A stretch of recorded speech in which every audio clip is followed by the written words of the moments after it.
India, currently, India is a poor country. How a country becomes poor? How a country becomes poor? The only reason country becomes poor. Generally, people talk about productivity. When productivity of country is less, then country becomes poor because it is not able to sell any item and it becomes poor. There is other condition also if country becomes poor, that is trade. If trade is less, then it will kill the productivity. A country has high productivity.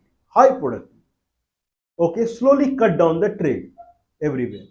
Slowly cut down the trade, then country will become poor day by day in a way that productivity will also it will start minimizing day by day.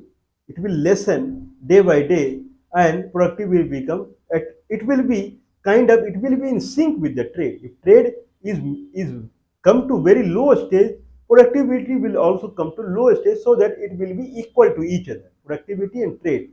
If you grow in trade day by day, then productivity will also grow so that it will come in sync with the trade. The biggest misfortune of this country is Indian national commerce. That is the biggest misfortune for this country. This party, we also can call it cancer of this country. This party came into the picture in 1885 and then it took the complete control in 1947. And then the way it started teaching the students, putting in the mind the magnetic field or electromagnetic field that exists in the brain, they started changing it the way it is. Then slowly things started changing rapidly. Now from 1947, $1 to 1 rupee, and in 1912, where 1 rupee was $12, now it has come to a stage where $1 is 84 rupees. No trade. India with Kasi Kasgar, the trade was very heavy from the Leh, very heavy. The people, the kind of the noble people who visited this India from, from France or abroad, they have mentioned in the book that Kasi Kasgar to Leh, Kasi Kasgar to Leh and Leh to Tibet, the trade was very heavy, very heavy. Now Leh is a remote part of India. It is not even a state. They cannot vote also in assembly election. That much they got paralyzed. That is the condition of India. Now in the book it is being taught that Himalaya, that is in north of current India, it saves us from enemies that comes from north side. Which enemy came from north side, that is not mentioned in the book. This is what is being taught to Indian students. Means north to Himalaya is only enemy lives. An enemy came to India. Enemy should not come to India. That's why God has made Himalaya. Himalaya saves us from the enemy.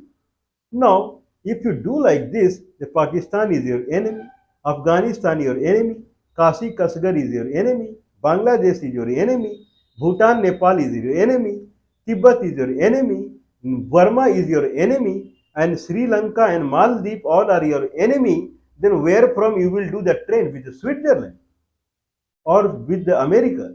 How many people can do trade with Switzerland and America? But if it is all along, many people will get involved. If trade starts happening, productivity, agriculture product or any other product, it will start growing on day by day because people are seeing that it is being sold, whatever they are producing. Biggest thing that we learn in the book is King Kanishka. We are talking about King Kanishka. King Kanishka was very powerful Hindu king. So probably he would be the kind of means post Gautam Buddha period. Then the king that came mostly they were Buddhist one. But Kanishka was a person who followed Hindu rituals, little bit of Buddhism, but mainly Hindu. But it is mentioned in the book that he was Buddhist and he spread or he expanded Buddhism religion, that is Mahayana Buddhism. There are part of Buddhism, two part of Buddhism, I believe. Mahayana Buddhism that he expanded till China, whatever. And he belonged to Kushan dynasty. King Kanishka. In book, it is written that King Kanishka came from Central Asia. It is like King Kanishka was some intruder. Intruder means some enemy of India, and he came in India and he did atrocity on the people. This is the standard of Indian education system nowadays. King Kanishka, King Kanishka forefathers, King Kanishka was a very powerful king that came in King Kanishka. He came in second AD, means after Christ or CE, Common Era. He ruled from 127 till 115, 50, 23-year King Kanishka ruled. And the reason King Kanishka he ruled was Pakistan northern side, Afghanistan, Iran border side that is also called Bacteria. So that side, North Pakistan, full Afghanistan, and then in Uzbekistan, Bukhara region. So Bukhara is a region in Uzbekistan north to Amud area, and then Pamir Plateau of the Tajikistan. These touches Indian subcontinent, and then full Hotan Kashgar region. Hotan Kashgar region now it falls in Xinjiang. Hosan Tarim region, Tarim Basin region, and in India Kashmir region, and then Punjab region, and then Central Asia means Madhya Pradesh north of Rajasthan till Patliputra till Patna. This big empire Kanishka had established, and he was the most glorious king in the Kushan dynasty. Kushan dynasty was established on the first AD. Why? By some king, and then it went till 350 AD.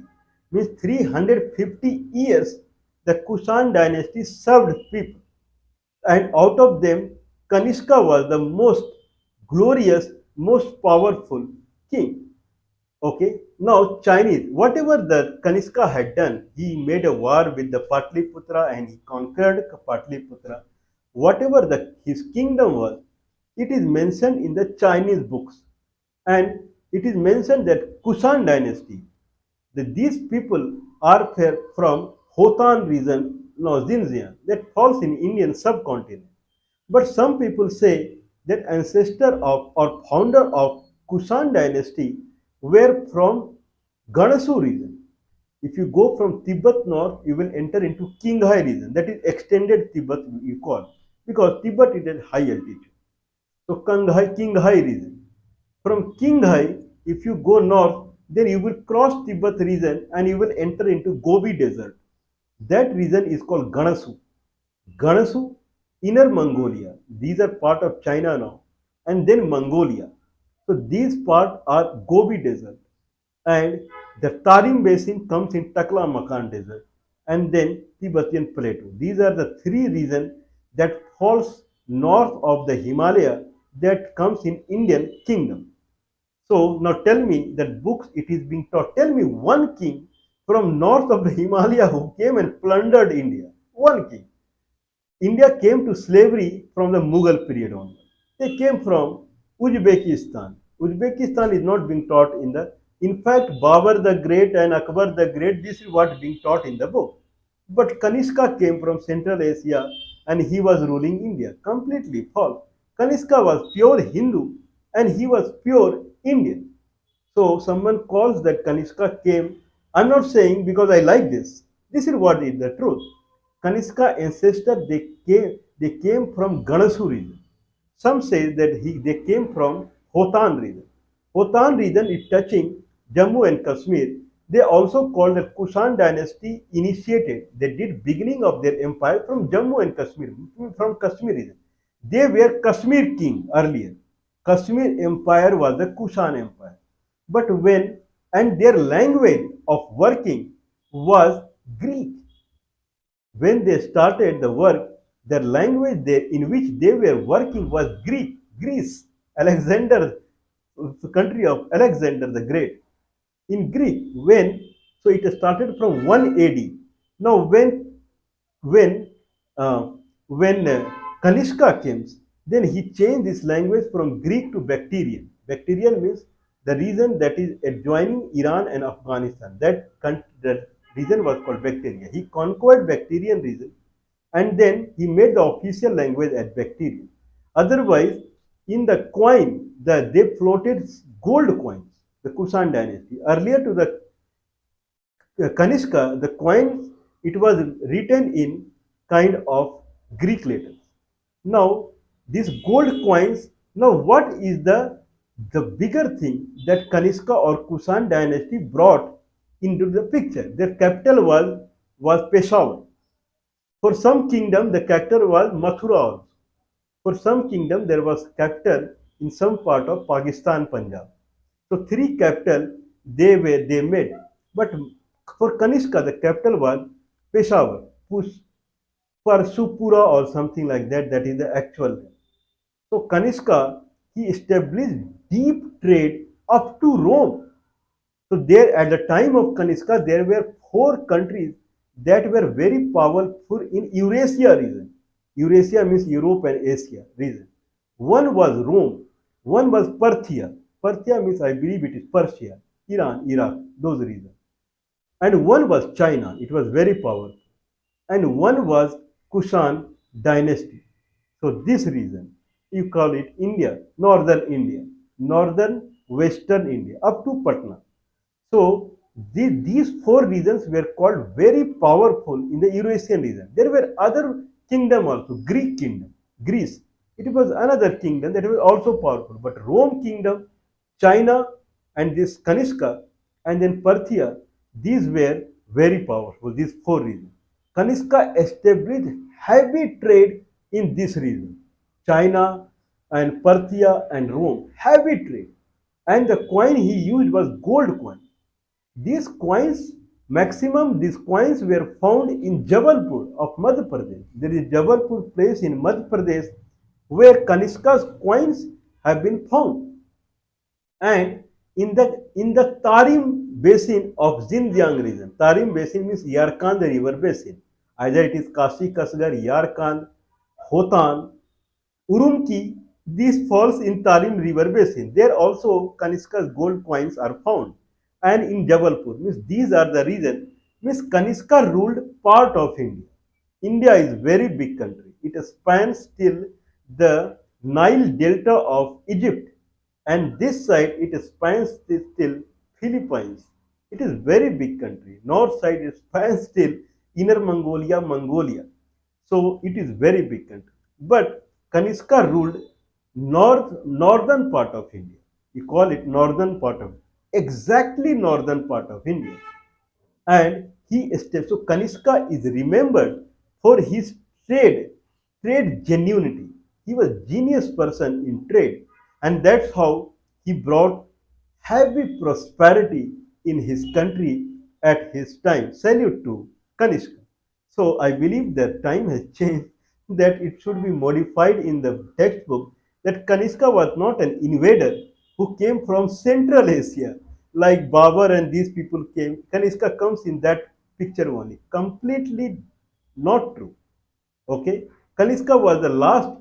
Kusan dynasty was the last kingdom that came from the Xinjiang region. Now it is, or Kashi Kasgar region.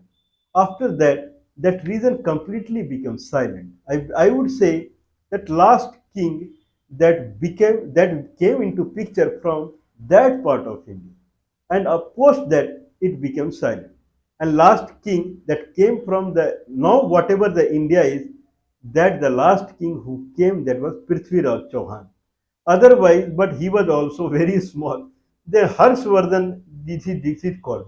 After Harshvardhan, then there was no king potentially. So Harshvardhan was the last king of the India, but Kanishka was very powerful, much powerful than Harshvardhan. His territory was also very big, and his trade was happening till Rome. The coins of the Kanishka, their deities are there, gods are there. In those gods, Roman gods are there, Greek gods are there, Parthian gods are there, Persian gods are there, and Buddhist means Gautam Buddha's idol means the in coin that picture is there. And then Hindu deities are there, like Indra, Brahma. So these deities are there in the. If Kanishka was only Buddhist, then certainly Hindu god. There is a stupa. Stupa means they make a dome kind of shape. Stupa. So in Peshawar, still Kanishka stupa is available. Inside that, they found some cascade. Okay, in that cascade, they found deities, means you can say idols, and they are kind of in cascade. There is a picture of Buddha, and then in the cascade, idol or whatever picture they found of Brahma and Indra. So this is what the Kanishka is. So Kanishka was not invader, very bright king of India. I believe the time has come that India is right now more or less that Kanishka region is not there with India at all. Kasi Kasgar region completely washed out, and Afghanistan, Pakistan, and Iranian region it is also washed out. Now time has come that we make a union. India is without Kanishka now. Someone should become Kanishka and extend India and extend its trade, bring prosperity to the country.